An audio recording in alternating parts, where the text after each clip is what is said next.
નમસ્કાર વિદ્યાર્થી મિત્રો, ફરી પાછા મળ્યા છીએ મેથ્સ મેજિક બાય દિલીપ વીરડાની અંદર. હું દિલીપ વીરડા લઈને આજે આવ્યો છું આપણી જે ચાલી રહેલી સિરીઝ છે બેઝિકથી લઈ અને એડવાન્સ સુધીની, જેની અંદર આપણે સંખ્યા જ્ઞાન જે કન્સેપ્ટ હતો એના 3 લેક્ચર વિશેની વાત કરી. આજે આપણે શરૂઆત કરવાની છે એક આપણા પ્રથમ ચેપ્ટરથી, કે જે ચેપ્ટર માત્ર પરીક્ષામાં દાખલા સ્વરૂપે જ નહીં પણ આગળ જતા ઘણા બધા ચેપ્ટરો એવા છે જેની અંદર પણ એનો ઉપયોગ થતો હોય છે. અને એવું જ એક ચેપ્ટર એટલે જેનું નામ છે લસા અને ગુસા.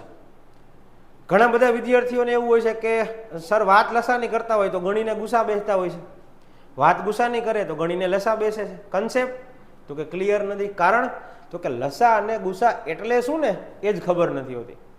જો હું તમને એમ કહું કે લસા એટલે શું, એટલે તમારા મગજની અંદર એનું તરત પૂરું નામ જ આવશે. વાત પણ સાચી છે. આ પેલો મુદ્દો એવો છે કે નામની અંદર જ બધા ગુણ રહેલા છે. તો કઈ રીતે દાખલો પૂછાય પરીક્ષામાં, એનો કન્સેપ્ટ શું છે?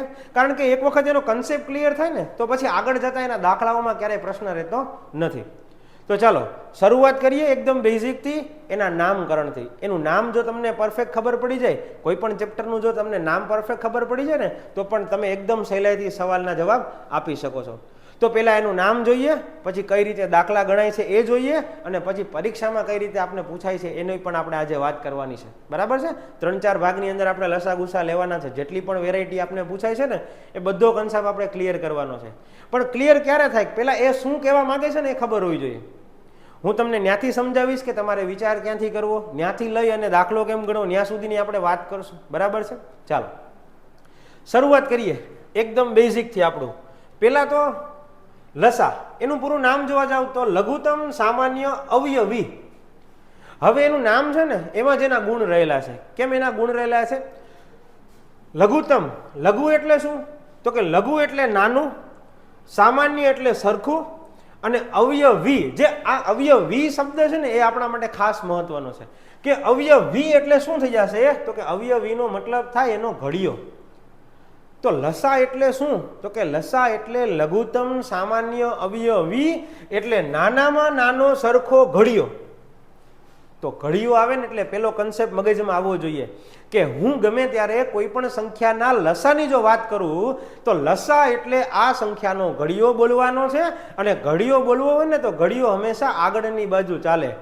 તો એનો મતલબ એવો કે સવાલથી જવાબ હંમેશા મોટો આવવો જોઈએ. નામ એનું નાનું છે, એના કન્સેપ્ટ હું તમને સમજાવું છું, પણ રકમથી હંમેશા આગળ વધવાની વાત હોય ને તો એની અંદર આપણે લસા સમજવો પડે. ચાલો હવે બધાને એમ થાય કે સાહેબ હવે અહીંયા નાનામાં નાનો સરખો ઘડિયો, તો એને કન્સેપ્ટ સમજાવવા માટે હું તમને કહું છું એક સરકારી ઉદાહરણ લઉં છું. મેં અહીંયા આપણું સરસ મજાનું ઉદાહરણ લીધેલું છે.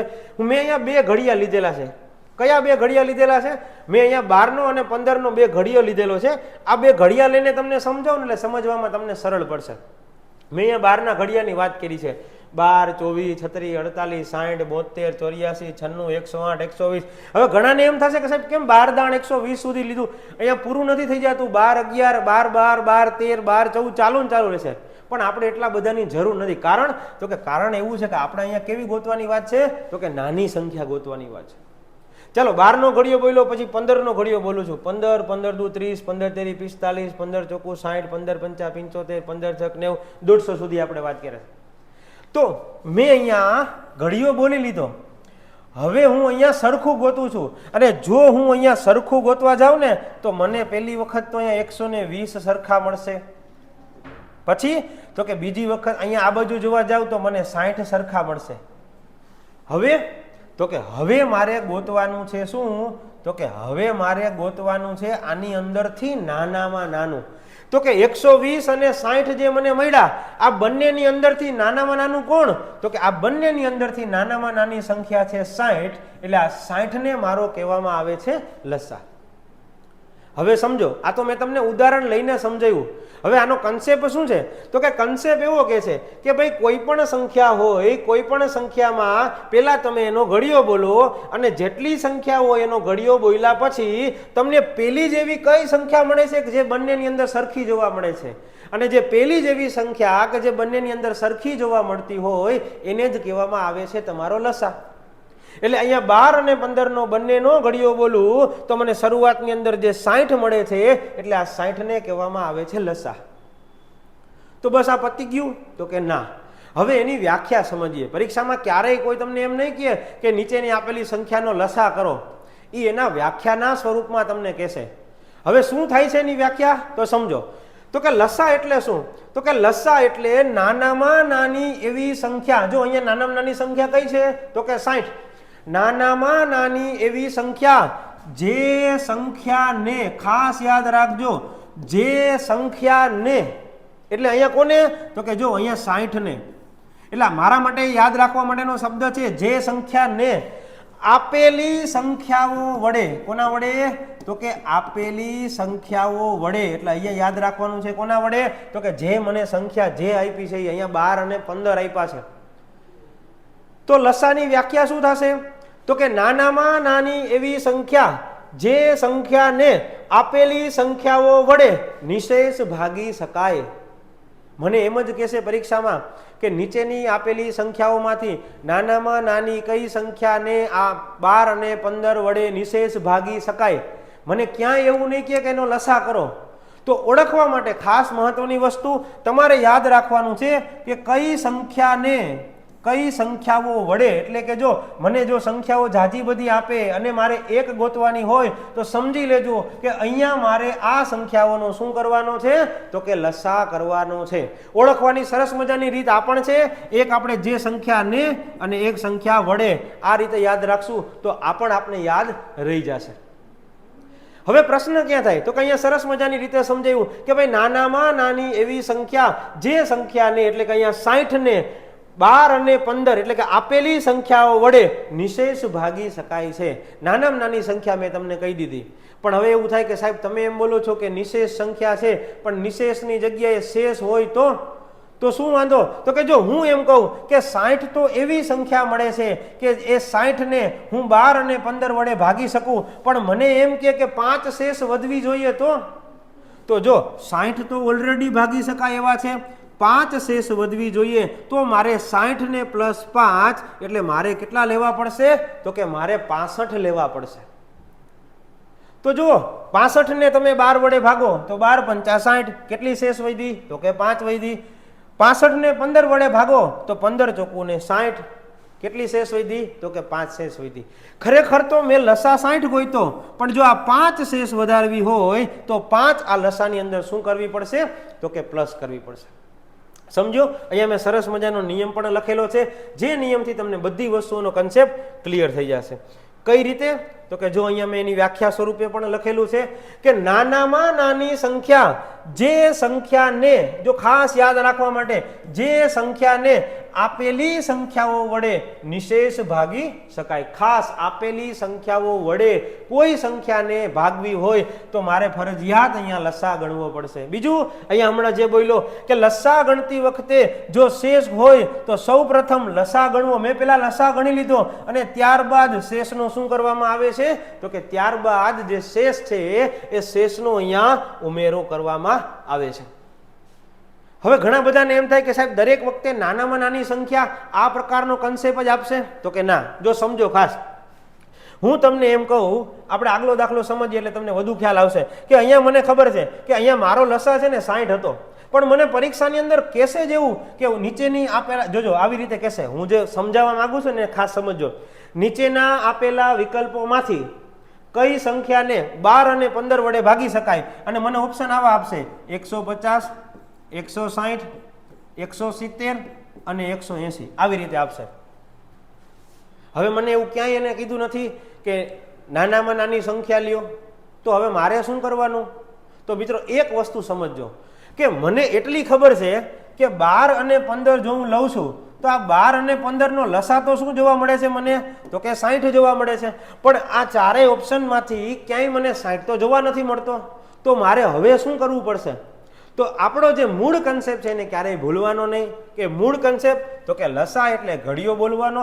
તો અત્યાર સુધી હું 12 અને 15 નો ઘડિયો બોલતો હતો અને હું 60 ગોઈતા, પણ જો 60 મને જવાબ તરીકે ન મળે તો હવે 12નો ને 15નો જુદો જુદો ઘડીઓ બોલવાની જરૂર નથી. હવે માત્ર કોનો ઘડીઓ આગળ વધારવાનો? તો કે માત્ર 60નો જ ઘડીઓ આગળ વધારવાનો. 60 એકા 60, 60 દુ 120 અને 60 તેરી 180. એટલે મારા સવાલનો જવાબ મને અહીંયા ડાયરેક્ટ મળી જશે. કયો? તો કે 180. મારે જુદી જુદી સંખ્યાઓ વિચારવા જવાની જરૂર નથી. આ 12 અને 15નો લસા 60 ગોઈતો. હવે જોવાનું 60 જવાબમાં છે, જો 60 જવાબમાં નથી તો હવે આ બેનો ઘડીઓ મૂકી દો અને હવે આ જે 60 છે ને એને જ માત્ર તમારે આમ આગળ વધારવાનો રહેશે. બરાબર? ચાલો, તો આટલી વસ્તુ આપણે લસાની અંદર યાદ રાખવાની છે. લસા એટલે શું? લઘુત્તમ સામાન્ય અવયવી, એટલે નાનામાં નાનો સરખો ઘડીયો. જે સંખ્યાઓ છે એનો ઘડીયો બોલવાનો. નાનામાં નાનું જે સરખું જોવા મળતું હોય એને આપણે પસંદ કરી લેવાનો. જો નાનામાં નાની સંખ્યા આપને ઓપ્શનમાં જોવા ન મળતી હોય તો પહેલા નાનામાં નાની પસંદ કરવાની અને પછી જે સંખ્યા જોવા મળે છે એ જ સંખ્યાને આપણે આગળ વધારવાની છે. તો આ કન્સેપ્ટ હતો લસાનો. એકદમ ક્લિયર થતો હશે, એકદમ પરફેક્ટ રીતે મગજની અંદર બેસતું હશે. જો હજી તો આપણે નામકરણ કરીએ છીએ, દાખલા કેમ ગણવા એ બધી પછીની વાત છે. ચાલો આગળ વધીએ. હવે કન્સેપ્ટ સમજીએ છીએ ગુસાનો. અહીંયા આપણે લસાની વાત કરી લીધી. હવે કેનો કન્સેપ્ટ સમજવાનો છે? ગુસાનો. ગુસા એટલે તો કે ગુરુત્તમ સામાન્ય અવયવ. આ શબ્દ ખાસ પકડજો. આપણા માટે એ છે કે આ જે શબ્દ છે ને એ મહત્વનો છે. કોઈ દિવસ લસાની અંદર અવયવ શબ્દ ન હોય અને કોઈ દિવસ ગુસાની અંદર અવયવી શબ્દ ન હોય. અહીંયા ફરજિયાતપણે અવયવ એટલે અવયવ શબ્દ જ આપણે યાદ રાખવાનો છે. ચાલો, તો હવે વળી પાછું એ થાય કે આ ગુસા એટલે શું? તો કે ગુસા. ગુરુત્તમ એટલે શું? તો કે ગુરુત્તમ એટલે મોટું, સામાન્ય એટલે સરખું અને અવયવ. હવે આપણા માટે મહત્વનો લસાની અંદર અવયવી શબ્દ મહત્વનો હતો, જ્યારે અહીંયા ગુસ્સાની અંદર અવયવ શબ્દ મહત્વનો છે અને એનો જ મતલબ થાય નાનામાં નાનો ભાગ. શું મતલબ થશે એનો? તો કે નાનામાં નાનો ભાગ.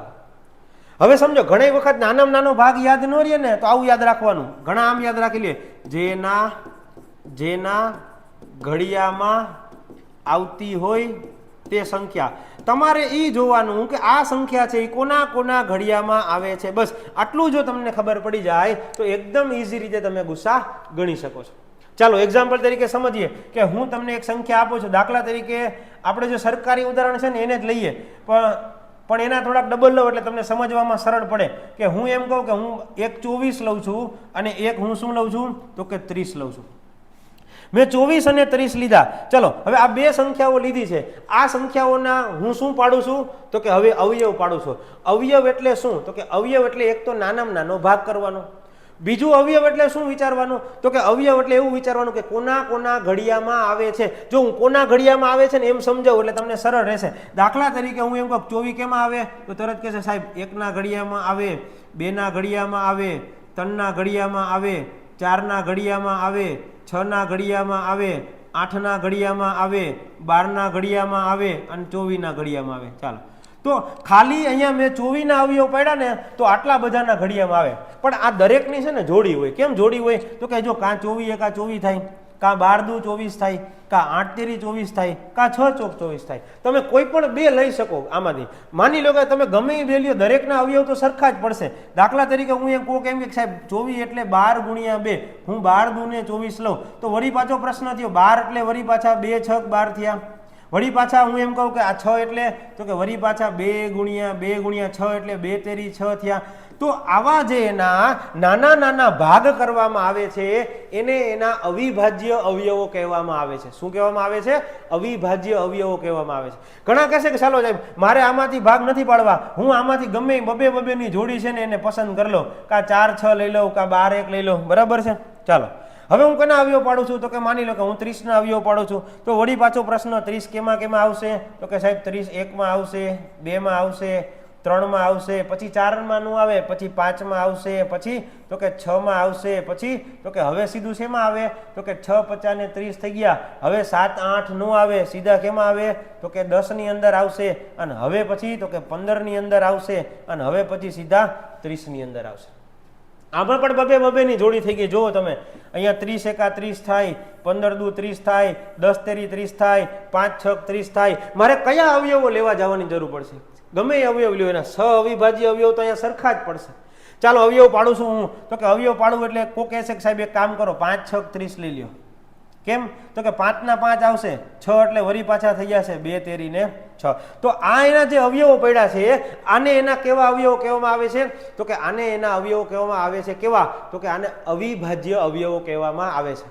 હવે પ્રશ્ન એ છે આ અવયવો પાડતા આવડી ગયા, આ લ્યો તોય ભલે ને આ લ્યો તોય ભલે. હવે મારે બધાની અંદરથી સરખું ગોતવાનું છે. જો બધાની અંદરથી સરખું ગોતું, હવે આમાંથી જો હું સરખું ગોતવા જાઉં તો શું મને મળશે? તો કે આમાં સરખું ગોતવા જાઉં તો સાહેબ 2 મળે, પછી મને 3 મળે, બધુંય સરખું મને મળશે. પણ એક કામ કરો, અવયવ છે ને બે રીતે સમજાય. જો આમાંથી સમજશો ને તો તમને સરળ પડશે. કેવી રીતે? તો કે જો આની અંદર 1 છે તો બધાની અંદર આવે, આ 2 છે એ બધાની અંદર આવે, આ 3 છે એ બધાની અંદર આવે, આ 6 છે એ બધાની અંદર આવે. હવે બધાની અંદર આવે એવું કોઈ તમને જોવા મળતું નથી.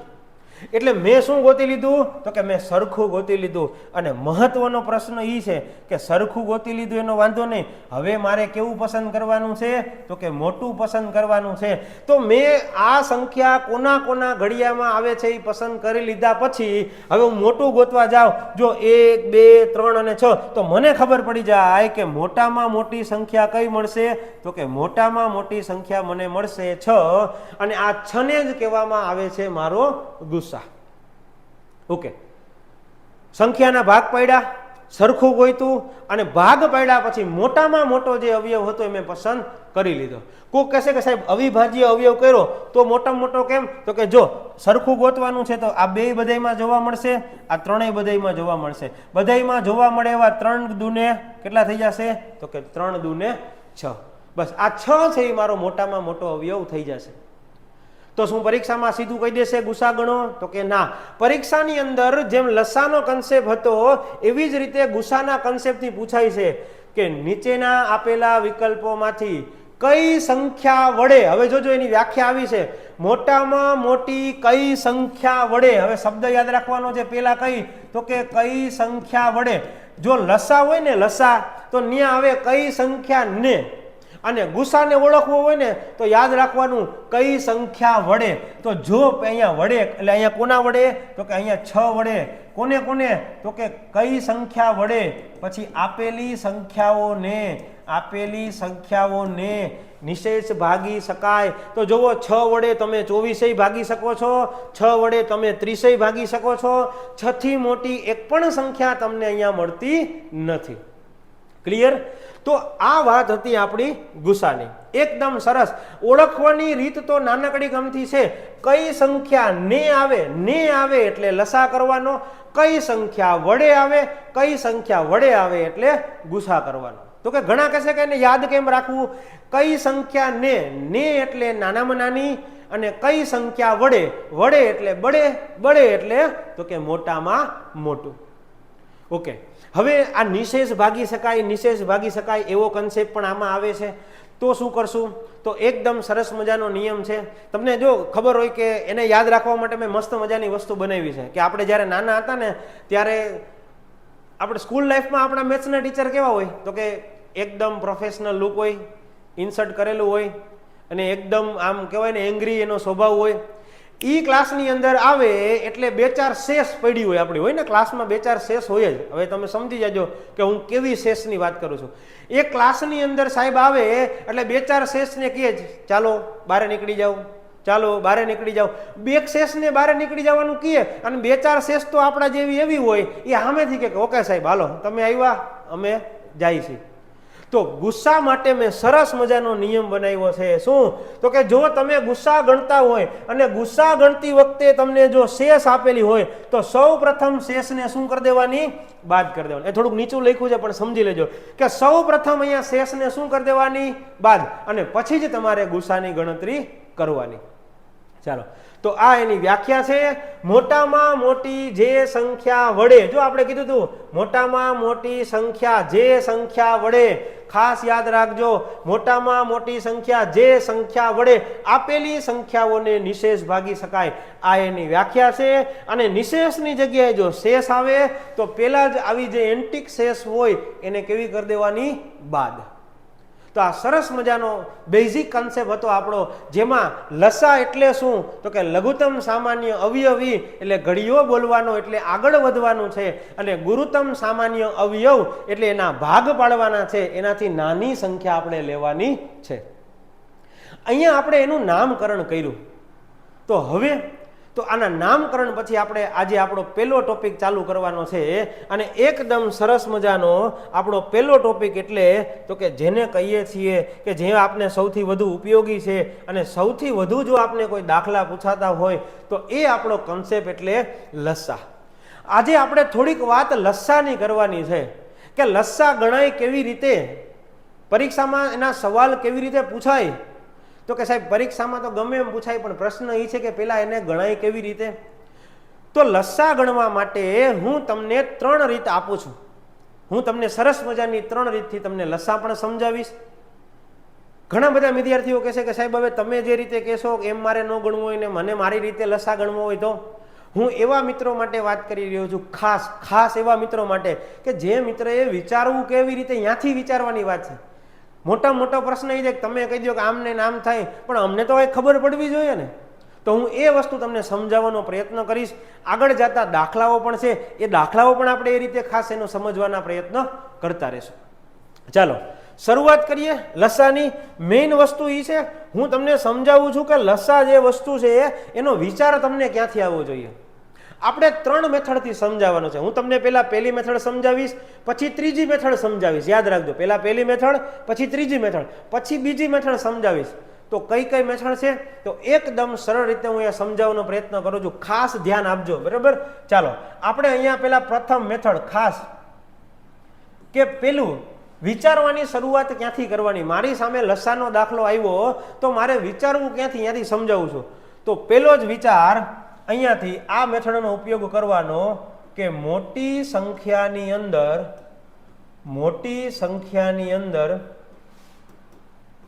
નાની સંખ્યાનો ઘડિયો, મોટી સંખ્યાની અંદર નાની સંખ્યાનો ઘડિયો સમાવેશ થવો જોઈએ. બસ અહીંથી વિચારવાનું ચાલુ કરવાનું.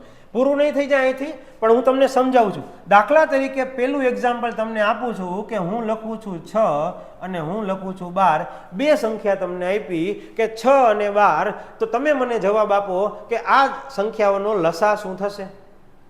એટલે હું તરત કહું છું કે મોટી સંખ્યાની અંદર નાની સંખ્યાનો ઘડિયો આવી જાય છે. તો કે જુઓ 12 ની અંદર 6 નો ઘડિયો આવી જાય, તો કે હા 6 દૂને 12 થઈ જાય છે.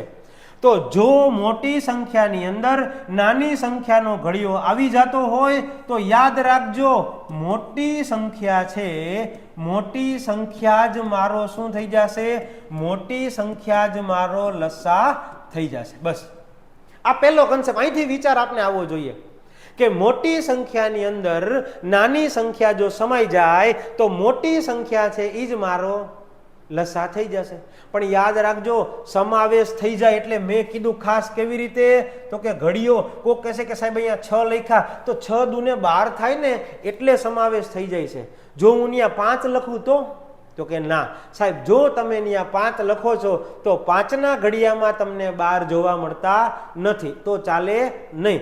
સમાવેશ થવો જોઈએ, પણ કેવી રીતે, તો કે ઘડિયાની રીતે સમાવેશ થવો જોઈએ. ચાલો આગળ વધીએ એટલે હજી આપણે વધારે ખ્યાલ આવશે. બીજું લખું છું અહીંયા, હું દાખલા તરીકે લખું 5 લખું છું, 10 લખું છું અને 20 લખું છું. 3 સંખ્યાઓ લખી. મારો લસા શું થાય, તો તરત તમારે કહેવાનું સાહેબ મારો લસા શું થઈ ગયો, તો કે મારો લસા 20 થઈ ગયો. કેવી રીતે, તો કે 5 ચોકે 20 થાય અને 10 દુએ 20 થાય. મોટી સંખ્યાની અંદર નાની સંખ્યાનો ઘડિયો છે એ આવી જવો જોઈએ. હું આ જ રીતે તમને સમજાવવાનો પ્રયત્ન કરું છું. ચાલો ક્લિયર, આગળ વધીએ. 1-2 એક્ઝામ્પલ આપું એટલે તમને વધારે ખ્યાલ આવી જાય. દાખલા તરીકે હું લખું છું કે 18 લખું છું, 36 લખું છું અને 72 લખું છું. ચાલો તો તમે તરત કહેશો 18 ચોખ્ખું 72 થાય, 36 દૂને 72 થાય. મારા સવાલનો જવાબ શું થઈ ગયો, તો કે 72. તો પહેલી રીત વિચારવાની અહીંથી કરવાની કે મોટી સંખ્યાની અંદર નાની સંખ્યાનો ઘડિયો આવી જાય એટલે પરફેક્ટ મોટી સંખ્યા છે એ જ મારો થઈ ગયો જવાબ. ચાલો હવે હું આગળ વધારું કે ન આવે તો શું કરવાનું. તો ન આવે તો શું કરવાનું? તો ખાસ યાદ રાખો. તો હવે હું હેડિંગ લખતો નથી કે ન આવે તો આવું કરું, પણ હું બોલું છું. ચાલો, દાખલા તરીકે મેં તમને સંખ્યા આપી છે એ કે 12 અને 18. તમે તરત કહેશો કે 12 છે એ 18 ની અંદર આવી જાય. ઘણા તો એમને જોઈને સીધું હા કહી આવી જાય. આવી જાય નહીં. મોટી સંખ્યાની અંદર નાની સંખ્યાનો ઘડિયો આવી જવો જોઈએ. 18 ની અંદર 12 નો ઘડિયો ક્યાંથી આવે? કેમ? તો કે 12 દૂને તો 24 થાય, સીધા ટપી ગયા. તો હવે શું કરવાનું? તો કે હવે મોટી સંખ્યાનો ઘડિયો બોલવાનો. એટલે તો કે 18 દૂને 36 થાય મારે બોલવાનું. ઓકે, હા, 18 ની અંદર નથી આવતા એટલે આગળ વધવું પડશે. હવે પાછું એ કહી દઉં કે આગળ વધારવા માટે પેલા મોટાને લેવાનું. હંમેશા આગળ વધારવા માટે હંમેશા પેલા મોટાને લેવાનું. એટલે હું કહું છું કે 18 દૂને 36 થાય, તો કે હા, 18 દૂને 36 થાય. તો તરત વિચારવાનું કે તો 12 ના ઘડિયામાં પાછા 36 આવે છે? તો કે હા. તો જો 12 ના ઘડિયામાં અને 18 ના ઘડિયામાં બેયમાં 36 આવે છે એટલે આ સંખ્યાઓનો લસા શું થઈ જશે? તો કે 36 થઈ જશે. તો ગરીબ મગજમાં પ્રશ્ન થાય કે સાહેબ આના માટે તો ઘડિયા આવડવા જોઈએ ને? તો વાત સાચી છે. થોડાક ઘડિયાઓ તમને આવડતા હોય તો આ સવાલ એવા છે કે જેમાં વિચારવાનું નથી, કાંઈ જાજુ બધું વિચારવાનું નથી, ગણવાનું નથી. જુઓ, અને થોડાક ઘડિયા તમને આવડતા હોય તો સીધો તમે આનો જવાબ આપી શકો. એક સ્ટેપ આગળ વધારો એટલે હજી આપને ખબર પડે. હાલો, અહીંયા લખું છું. આપણે દેખાશે અહીંયા લગભગ? તો નહીં વાંધો આવે. અહીંયા લગભગ 5માં પૂરેપૂરું દેખાય છે આપને. હું લખું છું કે 18 અને 24. ચાલો, મેં 18 અને 24 લખ્યા. તો ઘણા કહેશે કે સાહેબ હવે 18 ના ઘડિયામાં 24 આવે? તો કે ન આવે. તો કે હવે કોનો ઘડિયો બોલવાનો? તો કે હવે 24 નો ઘડિયો બોલવાનો. 24 એકા 24, 24 દુ 48, એટલે વળી પાછા 18 ના ઘડિયામાં 48 આવે? તો કે ન આવે. 24 તેરી 72, તો કે 18 ચોકુ 72. એટલે 18 અને 24 નો જો તમે લસા ગણવા જાઓ તો એનો લસા કેટલો થઈ ગયો? તો કે 72. હવે તો કે સાહેબ આ ત્યાં સુધી સીમિત છે જ્યાં સુધી સંખ્યાઓ મોટી હોય અને તમને એ મોટી સંખ્યાના ઘડિયાઓ આવડતા હોય. ઓકે, પૂરું નથી થતું. હજી આની અંદર પણ એક થોડો કન્સેપ્ટ છે, એ લઈ લઉં છું સાથે સાથે. દાખલા તરીકે હું તમને આ છઠ્ઠો દાખલો એક સમજાવું છું. ક્યારેક પરીક્ષાની અંદર આવું પણ આવશે. દાખલા તરીકે મને 4 આપશે, 4 આપ્યા મને 9 આપશે અને મને 12 આપશે. અને હવે મને કહેશે કે આનો લસા કરો. તો એક વસ્તુ આપણે શું યાદ રાખવાની કે લસા કરવાનો છે, વાત સાચી, પણ અહીંયા મને 3 સંખ્યાઓ આપી છે. આ 3 સંખ્યામાંથી જો એક સંખ્યા તો એવી છે કે જે ખરેખર હું એને ક્યાંય ન લઉં ને તોય હાલે. ખ્યાલ આવ્યો? કેમ? તો કે 4, 9 અને 12 છે તો લસા આ 3 સંખ્યાનો ગોતવાનો છે. પણ આ 4 છે ને એ તો ઓલરેડી આ 12 ની અંદર સમાવેશ થઈ જ જાય છે. તો જ્યારે આવા પ્રકારના કોઈ દાખલાઓ હોય તો યાદ શું રાખવાનું કે એવી સંખ્યા હોય કે જે ઓલરેડી બીજી સંખ્યાની અંદર આવી જતી હોય ને તો એને પહેલા જ કાઢી નાખવાની. કારણ કે એને ભેગી રાખશો કે નહીં રાખો એમાં ક્યાંય કોઈ દિવસ ફરક પડતો નથી. અને હવે લસા માત્ર 2 જ સંખ્યાનો ગોતવાનો. એટલે કોનો? તો કે 12 નો અને 9 નો.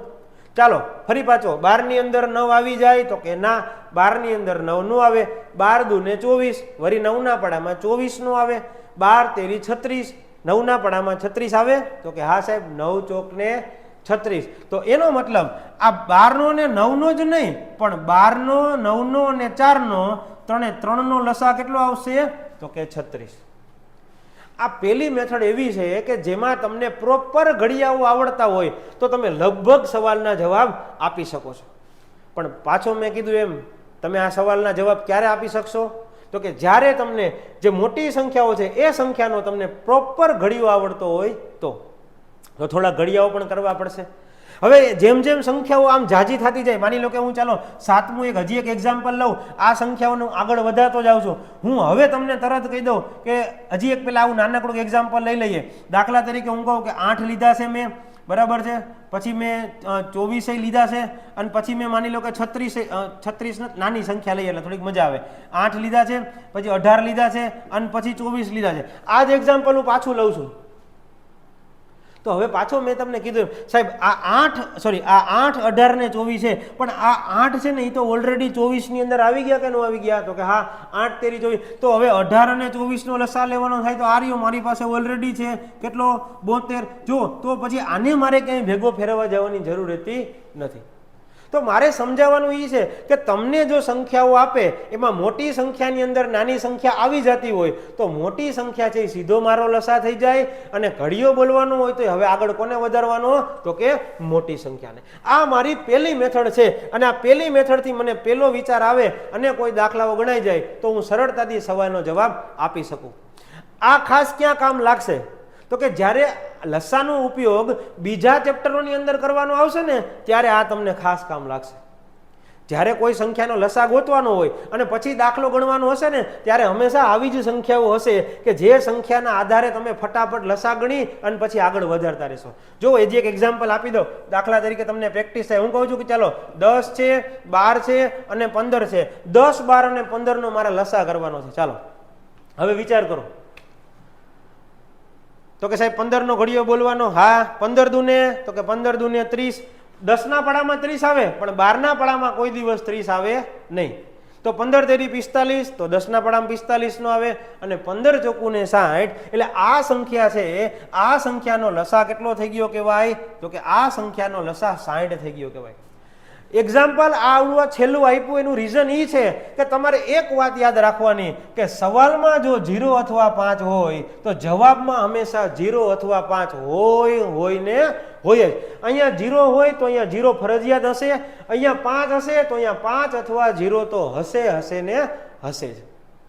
ચાલો, તો આ જે છે ને એ આપણી પહેલી મેથડ છે. અહીંથી આપણે વિચાર આવવો જોઈએ, અને આટલા વિચાર હોય તો આટલા વિચારના આધારે આપણે આપણા દાખલાઓ સરળતાથી ગણી શકીએ.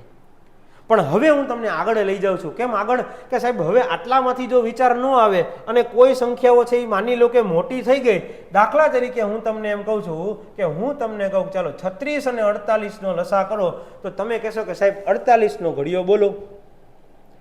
તો હું કહું ને આ તો ઠીક છે, ઓનલાઈન છે, ક્લાસમાં હોય તો પેલા વિદ્યાર્થી કહેશે સાહેબ હું નહીં, પેલા તમે બોલો. તો હવે શું કરવું? હવે 48 નો ઘડિયો ભેગો ન થાય. તો 48 નો ઘડિયો ભેગો ન થાય એટલે એક બીજી મેથડ છે એનો ઉપયોગ કરવાનો છે, અને એક ત્રીજી મેથડ છે એનો આપણે ઉપયોગ કરવાનો છે. પણ હું પેલા તમને સમજાવવા જઈ રહ્યો છું ત્રીજી મેથડ. કારણ શું? તો કે ત્રીજી મેથડ એવી છે કે જે તમને આવડે છે. ધોરણ 5 થી લઈ અને અત્યાર સુધી જો આપણે ભણ્યા હોય તો આપણે માત્ર એક જ મેથડનો ઉપયોગ કર્યો છે, અને જેને હું કહું મારા લેવલથી નામ આપ્યું છે, અને જેને કહેવામાં આવે છે હાર્ડ પિંજર મેથડ. હાર્ડ પિંજર ઉતારી દેવાનું આખે આખું. એમાં પણ ઘણા મિત્રોને નથી ખ્યાલ હોતો કે કઈ રીતે ગણવું, એટલે હું ખાસ સમજાવું છું. એવી રીતે ગણવાનું કે પ્રથમ અવિભાજ્ય સંખ્યાથી ભાગવાની શરૂઆત કરવાની, અને પ્રથમ અને એકમાત્ર બેકી અવિભાજ્ય સંખ્યા એટલે 2, અને અવિભાજ્ય સંખ્યાઓ વડે દરેક સંખ્યાને ભાગતું જવાનું. ઓછામાં ઓછી જ્યાં સુધી પહેલી સંખ્યા પૂરી ન થાય પછી જ બીજી સંખ્યા લેવાની. મીન્સ કે પહેલી પૂરી થઈ જાય પછી જ બીજી લેવાની, બીજી પૂરી થઈ જાય પછી જ ત્રીજી લેવાની. એક પછી એક અવિભાજ્ય સંખ્યાઓ લેતી જવાની. પણ આને મેં નામ આપ્યું ત્રીજી મેથડ. તો સાહેબ અહીંયા બીજી મેથડ ખાલી કેમ રાખી? પહેલા ત્રીજી મેથડ સમજાવું, પછી બીજી મેથડ સમજાવું, અને પછી કહું કે હવે તમારે કેમ વિચાર કરવાનો. ચાલો, તો આ ત્રીજી મેથડથી આપણે દાખલો ગણીએ. કેવી રીતે? તો કે સાહેબ શરૂઆત તો હંમેશા ક્યાંથી થાય? તો કે 2 થી. એટલે અહીંયા 18 દુને 36, 24 દુને 48, હજી પાછા 2 વડે, 2 નવા 18, 12 દુને 24, ફરી પાછા 2 વડે. હવે આ 9 નથી ભગાતો ને તો એનો વાંધો નહીં, 9 નથી ભગાતો, પણ આ 12 તો ભગાઈ જાય ને. એટલે 2 6 12. ઓછામાં ઓછી એક સંખ્યા ભાગી શકાય ત્યાં સુધી આગળ ચાલવાનું છે. હજી 2 વડે, 9 ના 9, 2 તેરી 6. ચાલો, અહીંયાથી 2 નો કાર્યક્રમ પૂરો થઈ ગયો, એટલે હવે ઉપાડવાના 3. 3 તેરી 9, 3 એકા 3. હજી પાછા આગળ 3 વડે, અહીંયા 3 એકા 3 અને 1 ના 1. તમે જુઓ, છેલ્લે તમને જવાબ તરીકે અહીંયા 1 મળી જાય. એટલે એનો મતલબ એવો થઈ ગયો કે આ બાજુ જેટલી પણ સંખ્યાઓ તમે અહીંયા પસંદ કરી છે એ બધાયનો ગુણાકાર 1 2 3 4. એટલે હું લખું છું 2 દુ 4 દુ 8 દુ 16 ગુણ્યા વળી પાછા 3 તેરી ને 9. આ 16 અને 9 એટલે 16 નવાને થઈ જશે 144, અને 144 છે એ આ સંખ્યાઓનો થઈ જશે લસા. આ તો એકદમ સરળ મેથડ છે સાહેબ. કાંઈ આવડે કે ન આવડે, આ તો આવડવાની જ છે. પણ હવે હું જે કહેવા જઈ રહ્યો છું એ તમારે વિચારવાનું છે કે જો અહીંયા મને સંખ્યાઓ આપી છે તો શું આટલું બધું ગણવું જરૂરી છે? તો કે ના, આટલું બધું ગણવું જરૂરી નથી. અહીંયા મને સંખ્યા આપી છે 36 અને 48, તો સાહેબ કોણે કીધું કે અહીંયા 2 થી જ ચાલુ કરો? કોણે એવું કીધું કે 2 થી જ ચાલુ કરો? તો હવે જે સમજાવું છું છે બીજી મેથડ, કે તમને જો કોઈ સંખ્યાઓ આપે તો આ સંખ્યાઓની અંદરથી સૌથી મોટી નીકળી શકતી હોય એવી સંખ્યાનો ગુણાંક કાઢી લેવાનો. અહીંયા 36 અને 48 2 કાઢ્યા, 2 કાઢ્યા, 2 કાઢ્યા, 2 કાઢ્યા, 3 કાઢ્યા, 3 કાઢ્યા. પેલા સૌથી મોટામાં મોટો કયો ગુણાંક નીકળી શકે? એટલે હું કહું સાહેબ અહીંયા મોટામાં મોટો ગુણાંક મારે કાઢવો હોય ને તો 12 નીકળી શકે ને. તો કે મોટામાં મોટો ગુણાંક 12 નીકળી ગયો એટલે 12 તેરી 36 થઈ ગયા અને 12 ચોકને 48 થઈ ગયા. હવે અહીંયાથી મારું કાર્યક્રમ પૂરો થઈ ગયો. શું કામ? કે જો હવે મારે કાંઈ કરવું હોય તો હવે 2 થી ભાગ ચલાવવો પડે, અને 2 થી ભાગ ચલાવવું તો માત્ર 4 એક જ હાલવાનો છે. 2 થી ભાગ ચલાવવું તો 4 એક જ હાલવાનો છે. આ 3 અને 4 એવી સંખ્યાઓ છે જે સંખ્યાઓને એકબીજા હારે કાંઈ લેવા દેવા નથી, અને જે સંખ્યાઓને એકબીજા હારે કાંઈ લેવા દેવા ન હોય એને કહેવામાં આવે છે કેવી સંખ્યા? તો કે એવી સંખ્યાઓને કહેવામાં આવે છે સહ અવિભાજ્ય સંખ્યા. અને મેં તમને સમજાવેલું છે લેક્ચરમાં કે જો કેવી અવિભાજ્ય નહીં, પાછી સહ અવિભાજ્ય સંખ્યા હોય અને એનો જો તમારે લસા કરવો હોય તો ફરજિયાત એ સંખ્યાઓનો શું કરવો પડશે? તો કે એ સંખ્યાઓનો મારે ગુણાકાર કરવો પડશે. એટલે અહીંયા 12 તો ઓલરેડી મળેલા જ હતા. આ 3 અને 4 બેનો ગુણાકાર એટલે 3 ચોકને 12 ગુણ્યા 12 એટલે સવાલનો જવાબ મળી ગયો મને 144. આ આટલું બધું ગણ્યું. જ્યારે આ ટૂંકમાં આટલાકમાં કાર્યક્રમમાં મારો દાખલો પતી ગયો.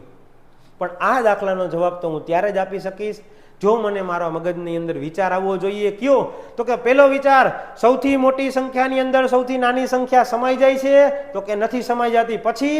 તો કે પછી આ વિચારવાનું મેથડ નંબર બીજી, કે મોટી સંખ્યા અને નાની સંખ્યા સમાતી ન હોય પણ આ બધામાંથી કોઈ એક એવો મોટો ગુણાંક કયો કોમન નીકળે છે, અને મોટો ગુણાંક કોમન નીકળતો હોય તો એને પેલા કોમન કાઢી લેવાનો.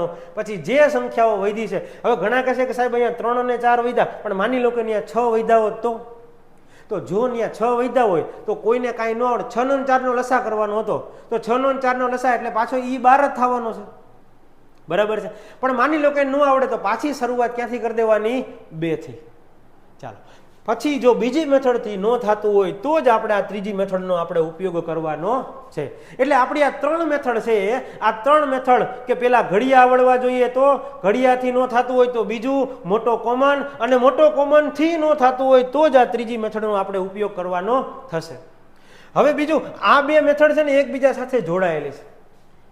ઘણી બધી વખત એવું થાય શરૂઆતમાં કોમન ન નીકળતું હોય, પણ જો આ દાખલાની અંદર તમે ધ્યાન આપો, હું એમ કહું કે અહીંયા આવી ગયું 9 અને 3, અહીંયા મને ખબર પડી ગઈ. હવે આ દાખલો અહીંયાથી લખવાની ક્યાં જરૂર છે? આ 9 અને 3 નીકળી ગયા તો 3 ઓલરેડી 9 માં આવી જાય. અહીંયા સીધા 9 લખી નાખું તો ન હાલશે. જો અહીં 9 લખી નાખો એટલે દાખલો પૂરો થઈ ગયો. તો ઘણી બધી વખત મેથડની શરૂઆત આનથી કરવી પડશે, પણ આની અંદર પણ આ જે બીજી મેથડ છે એનો એક ભાગ છે ને એ સમાયેલો હશે. તો આપણે આ મેથડનો ઉપયોગ કરીને પણ આપણે આપણો લસા ગણવાનો છે. તો એકદમ આપણી આ બેઝિક કહી શકાય એવી સરળ રીત છે. આનો ઉપયોગ કરી અને આપણે આપણા લસાઓ ગણવાની શરૂઆત કરવાની છે. ક્લિયર મિત્રો? તો આ બેઝિક કન્સેપ્ટ હતો આપણો કે મેં તમને લસા એટલે શું સમજાવ્યું, મેં તમને ગુસા એટલે શું સમજાવ્યું, અને આપણી શરૂઆત કરી કે લસા કઈ રીતે ગણી શકાય. ક્લિયર? ચાલો, તો હવે છે ને હું એક એવો પ્રયત્ન કરું છું કે લેક્ચરના નાના નાના ખાસ ભાગ બનાવો. ઘણા બધા વિદ્યાર્થી મિત્રોને એવું કહેવું છે કે સાહેબ તમે નાના નાના ખાસ ભાગ બનાવો. તો નાના ભાગ બનાવો ને તો એનાથી શું થઈ જાય કે અમને જ્યારે નાનો લેક્ચરનો બટકું જોવું હોય તો અમને સમજવામાં સરળ રહેશે. બાકી મારું એવું મંતવ્ય હતું કે ખાસ કોઈ એવો લેક્ચર બનાવો કે ભાઈ આખા લેક્ચરની અંદર તમને એક લેક્ચર જોવો અને કન્સેપ્ટ ખબર પડી જાય. કંઈ વાંધો નહીં. હવે આપણે નાના નાના ભાગ બનાવીએ છીએ. બરાબર છે? તો ખાસ લસા એટલે શું સમજ્યા, ગુસા એટલે શું સમજ્યા, બીજું લસા કઈ રીતે ગણાય એની 3 મેથડનો કન્સેપ્ટ તમને મેં સમજાવ્યો છે. આ જ 3 કન્સેપ્ટને લઈ અને આપણે નેક્સ્ટ લેક્ચરની અંદર આપણે લસાના દાખલાઓ ગણવાની શરૂઆત કરવાની છે. તો રાખીએ અહીંયા સુધી. ખાસ બેઝિક કન્સેપ્ટ જોજો. નવા લેક્ચરની અંદર લસાનો દાખલાની શરૂઆત કરવાની છે.